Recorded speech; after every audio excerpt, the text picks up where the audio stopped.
So if you want to understand the true biomechanics of the O shot, you really have to find this incredibly specific, hidden biological courtyard.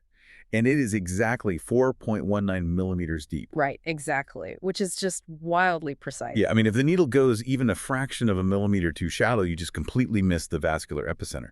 But if it goes, a millimeter too deep, you actually puncture the urethra. Oh, absolutely. And hitting that microscopic coordinate, it really requires a total shift in how we even approach female pelvic anatomy. You're no longer looking at organs as these macroscopic, isolated structures on a textbook Or page. you're zooming way, way in. Exactly. You are navigating these highly active cellular layers, and they're measured in fractions of a millimeter. And the whole point is to trigger this very specific, localized regenerative cascade. Well, welcome to the deep dive, everyone. For those of you listening who, maybe evaluate clinical protocols for regenerative therapies, or honestly, if you're just driven by an intellectual curiosity about the absolute cutting edge of anatomical science, today is definitely for you. It's going to be a fascinating one. It really is. Our mission today is mapping out the precise anatomical target depth when injecting the anterior vaginal wall near the periurethral plexus during an O-shot. And, the precision required here, it challenges a lot of legacy assumptions we have about the pelvic floor. I mean, we are really moving away from general anatomical regions and just zooming straight into the microgeography. Yeah, to do that, we've actually compiled a really highly textual stack of sources for you today. We're drawing from clinical anatomy textbooks in the Global Library of Women's Medicine, or GLOWM, and we're also analyzing procedural medical guides that detail the step-by-step clinical protocol of the O-shot, which was originally established by Dr. Charles Reynolds. Right, which is the foundational protocol. Exactly. But most importantly, we are dissecting some highly specific histological studies.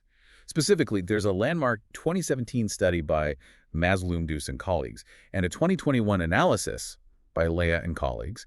And these studies literally put the urethrovaginal septum under a microscope to measure the exact thickness of every single cellular layer. It is just a phenomenal data set. I mean, it takes us from the biochemical properties of a simple blood draw all the way down to the extracellular matrix of the pelvic floor. Okay, let's unpack this. Because before we can even calculate the exact trajectory of the needle, we really need to analyze the payload itself. Right, what are we actually injecting? Exactly. So assuming you are already familiar with the baseline mechanics of autologous platelet-rich plasma, or PRP, the sources actually get incredibly specific about the activation matrix required for this procedure. They do, yeah. The clinical protocol calls for a 4-milliliter draw of the highly concentrated PRP to be activated with exactly 0.2 milliliters of a 10% calcium chloride solution. And that specific ratio is, well, it's the non-negotiable catalyst for the entire procedure. Wait, really?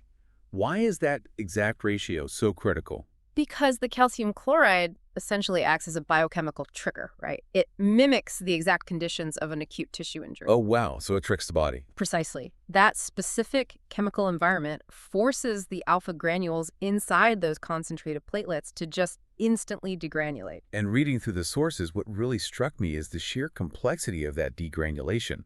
We aren't just relying on a single mechanism to stimulate the tissue. No, not at all. It's a massive localized flood of proteins. Right. The release unleashes platelet-derived growth factor, or PDGF, alongside transforming growth factor beta, which is TGFB, vascular endothelial growth factor, VEGF, and epidermal growth factor, EGF. Just a whole alphabet soup of healing. Yeah, and the synergistic effect of those proteins is remarkable. I mean, they operate almost like this complex biological algorithm. How so? Well, PDGF initiates mitogenesis and macrophage activation, which basically clears out all the old cellular debris. And simultaneously, you have VEGF actively promoting endothelial cell proliferation. Which means it's literally building new capillary tubes, right? Like increasing the hemodynamic engorgement. Exactly.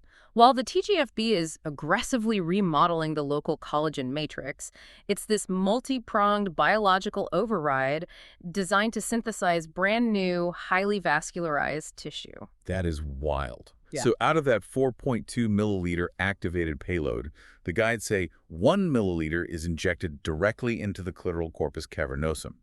But the remaining 3.2 milliliters, that's destined for a highly specific macro target that the clinical guides call the O spot. Right, and the terminology here requires some immediate anatomical clarification, I think. Yeah, please do, because is that just another word for the G-spot? No, not exactly. The O spot in the specific protocol is not some colloquial or vague area.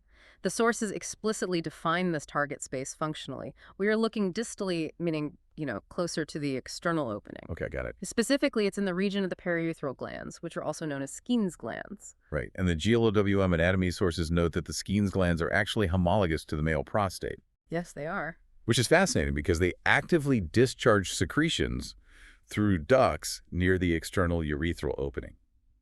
So, structurally speaking, we are targeting the distal space that bridges the anterior wall of the vagina and the urethra. It's kind of like finding the exact hidden courtyard between two large buildings. That's a great analogy. But identifying that payload and its general zip code, it only matters if we understand how the surrounding tissue mechanically responds to it. What do you mean by mechanically? Well, if you just inject fluid into that distal space without understanding how the urethra and the vagina physically pull against each other during movement, you completely miss the physiological purpose of the injection. Ah, I see.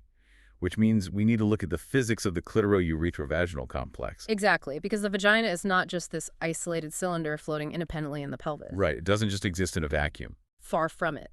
If we connect this to the bigger picture, the anterior vaginal wall is intimately physically coupled with the urethra.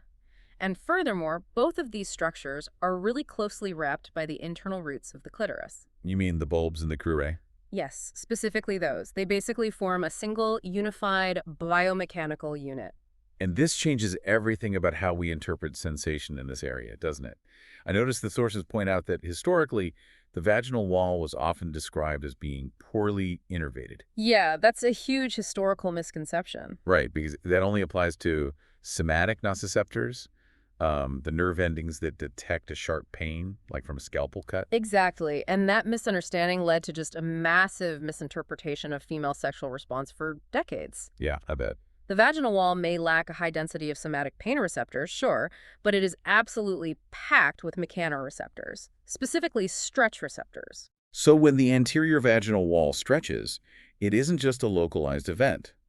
Because of that clitoro-urethrovaginal complex we talked about, that mechanical stretch acts almost like a tension cable. That's exactly how it works. It brings immediate physical pressure onto the corpus cavernosi of the clitoris and onto the highly sensitive urethra at the exact same time. And that stretch pressure reflex arc, that is the engine of arousal. Wow. Dr. Charles Runels and Dr. Michael Goodman, in our source material, they discuss this exact mechanical phenomenon. Right. The stretch triggers a profound neurological response precisely because it's pulling on this entire unified nerve-rich complex. Actually, one of our sources features a quote from Italian researchers Gloria Damati and Manuel Giannini that I think perfectly synthesizes this concept. Oh, I know the one you're talking about. Yeah, they describe this interconnected region as containing, quote, enough nerves to participate in sexual response as well as the whole biochemical machinery known to mediate excitation and arousal, end quote. The biomechanics of that statement are just profound. And for you listening, this dynamic system dictates the absolute necessity of anatomical precision. Because you can't just put the PRP anywhere. Right. The clinical objective of the O-shot is to bathe this specific interconnected hub in those regenerative growth factors. To enhance that stretch pressure response, the activated PRP has to be delivered directly into the structural matrix that physically bridges the vagina, the urethra, and the clitoral roots. Which perfectly brings us to the ultimate challenge of this deep dive. We know the macro target is the space between the anterior vaginal wall and the urethra. And we understand the biomechanical requirement to hit the exact tissue mediating that stretch response. But to find the precise anatomical depth for the needle to actually deliver the payload, we kind of have to transition from gross anatomy to microscopic histology. Yeah, we have to map out a structure called the urethrovaginal septum, or the UVS. The UV? Right. To the naked eye, this septum is the tissue bridging the posterior urethral wall and the anterior vaginal wall. Grossly, it measures about 10 to 12 millimeters thick. Wow, so just over a centimeter of total runway. That is tiny. It really is. But the 2021 analysis by Lees and colleagues provides a really critical structural distinction here. The UVS is not just uniform tissue. Oh, really? How does it differ? Well, the superior portion, which is located higher up inside the pelvis, is composed mostly of loose connective tissue, and that runs about 18.3 millimeters long. But the inferior portion, the lower section that's closer to the vaginal opening where those Skene's glands sit, that's fundamentally different. Radically different. That, The inferior portion is approximately 13 millimeters long, but it is composed of highly dense connective tissue. okay. And crucially, the Lee's study notes that this dense inferior portion is not well separated from the vaginal wall.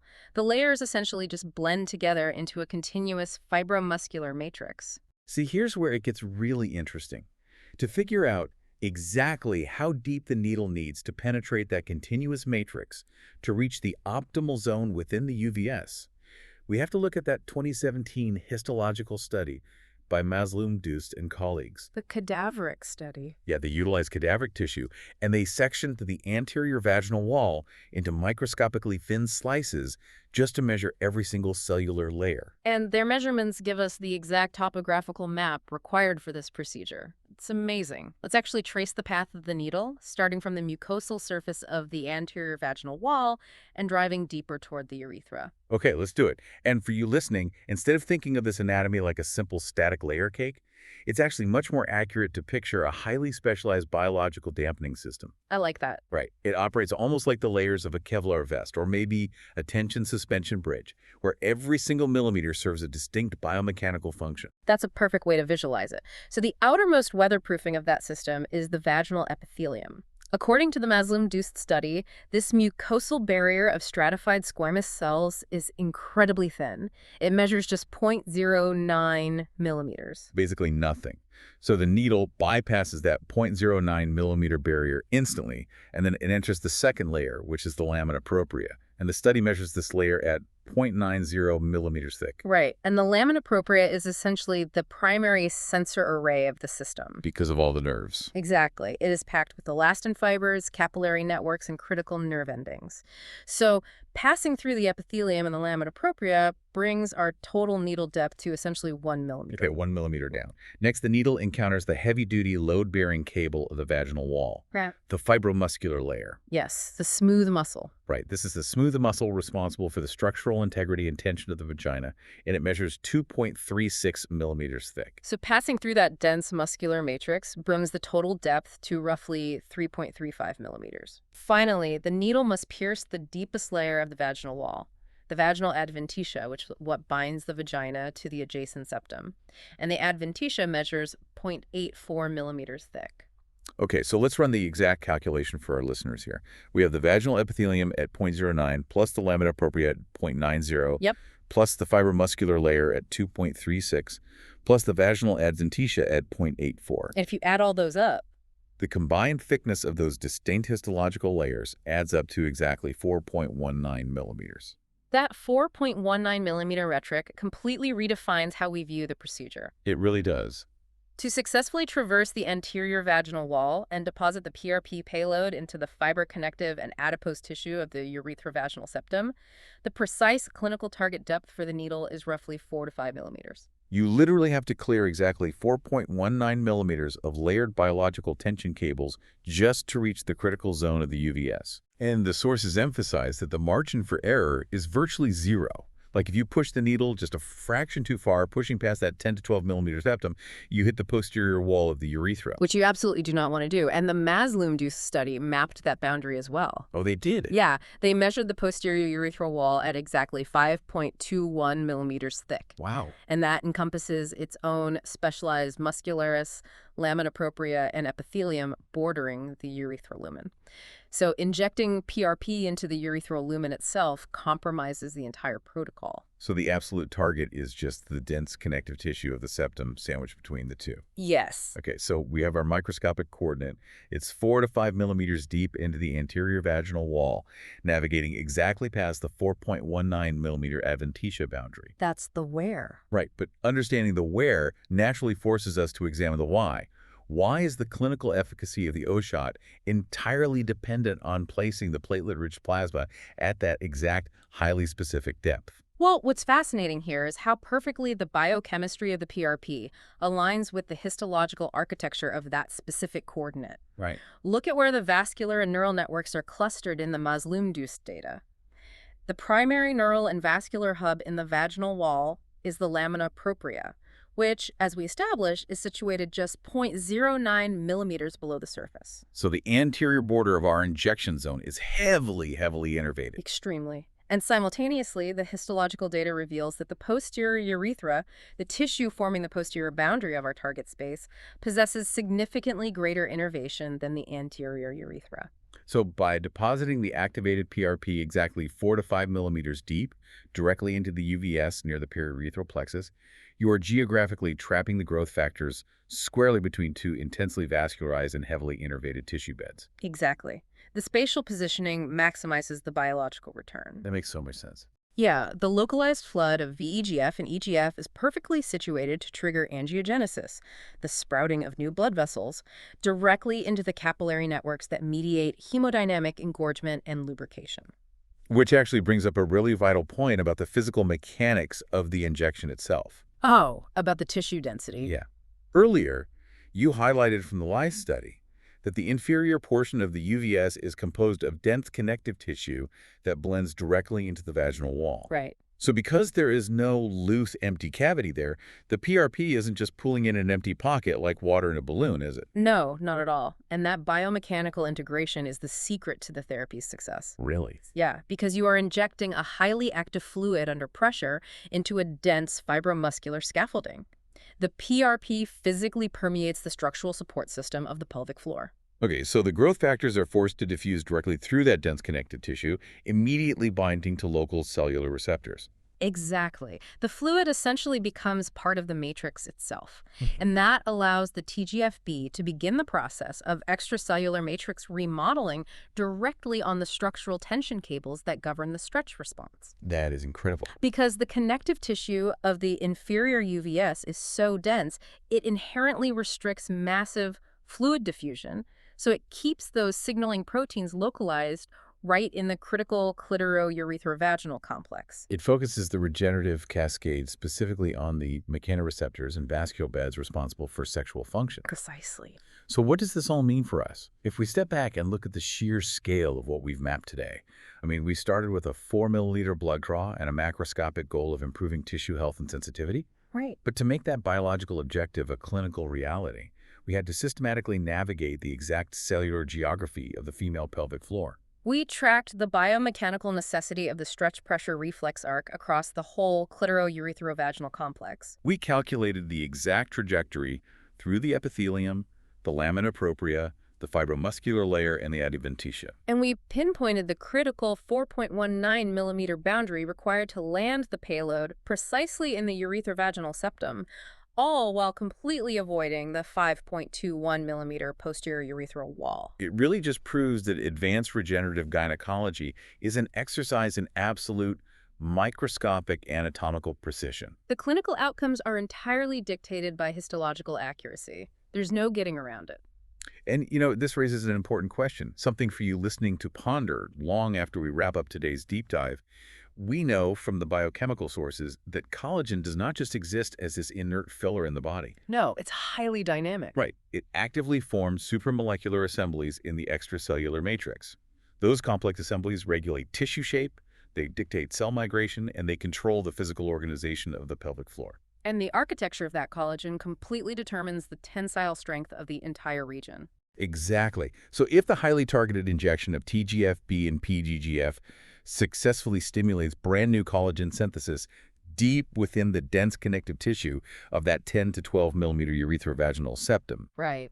how does that influx of new structural scaffolding subtly alter the mechanical stretch dynamics of the entire clitoro-urethrovaginal complex during movement? Oh, wow. The physiological implications there are massive. Right. It suggests the procedure isn't just improving cellular health or upregulating capillary density on a microscopic level.